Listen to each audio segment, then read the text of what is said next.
大角咀今日舉行咗1年1度嘅廟會啊！除咗巡遊啦，今年仲有幾十個攤檔俾街坊買一啲有本地特色嘅產品嘅。冼晴峰帶大家睇下。舞龍舞獅、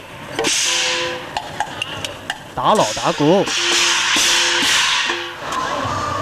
唐三藏、豬八戒同埋沙僧都嚟埋喎。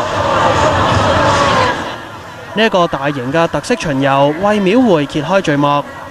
大角咀福全街變身成大笪地，唔止有表演睇，仲有平價貨。五個幾錢？街坊都話唔理咁多啦，掃貨啦。嗱，好似呢啲啊，呢啲我哋好細好中意食嘅呢啲嘢，我哋都同埋呢啲擺喺度嗰啲都係嘅，嗰啲鹹濕嘢啊咁。有小朋友有啲公仔啊，又有懷舊玩具，大人細路仔都啱。大會安排咗30個攤位俾市民創業，佢哋呢一檔就選擇賣茶葉。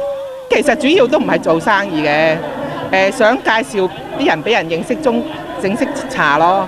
茶係中國嘅文化之一。咦，銀包都有喎，唔緊要啦，志在散貨啫。1年1度嘅大角咀廟會，除咗慶祝洪聖爺誕之外，主辦單位亦都希望可以推廣本地文化，帶旺區內人流。旅發局喺海外亦都有宣傳今次嘅廟會，希望吸引到遊客。有線電視記者冼晴峰報道。